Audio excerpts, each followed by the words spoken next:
Welcome back to the Deep Dive. Today, we're drilling down into relationship dynamics.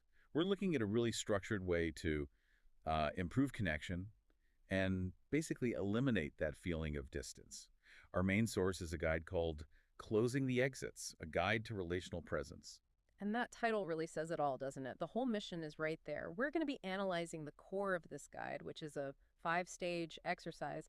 It's all about helping you see and manage your own, personal and emotional exits. And we should probably define that term right away. An exit in this context isn't just a bad habit. It's really any behavior or preoccupation that creates distance between you and your partner, even if you don't mean for it to. Exactly. And what's powerful about this guide is that it takes this vague feeling of emotional distance and turns it into something you can actually measure. It treats it as a result of specific behaviors, these exits. So it gives you a roadmap, perfect for anyone who needs clear, actionable steps. A very clear roadmap. Okay, let's unpack this method for closing the exits. Stage 1, the guide says, is the foundation. It requires some radical self-honesty. Stage 1 is called creating personal awareness. And it really is the foundation. Before you can fix the distance with someone else, you first have to look at your own behavior.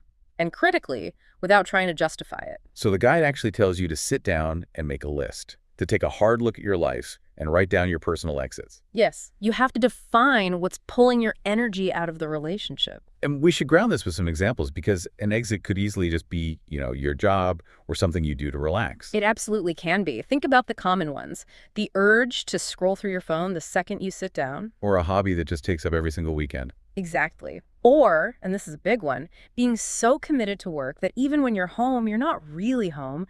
Your brain is still back in an email chain from yesterday. Okay, so the guide says you have to list these line by line. But here's the challenge I see for you, the listener. If I love my hobby or my job is really demanding, how do I know if it's an exit or just life? That's the core tension of stage 1. The guide is very clear on this. The inventory has to focus on the impact, not on your intent. You stop rationalizing by asking a simple question. When I'm doing this thing, how available am I really to my partner? If the answer is that it consistently makes you less present, you're there physically but gone emotionally, then it's an exit.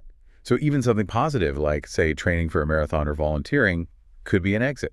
It could. The honesty here is acknowledging that if it systematically stops you from investing emotional energy in your partner, it functions as an exit. It's not about judging the activity, but it's a fact. Right. It's about judging the drain on the relationship's energy account. So you make this list based only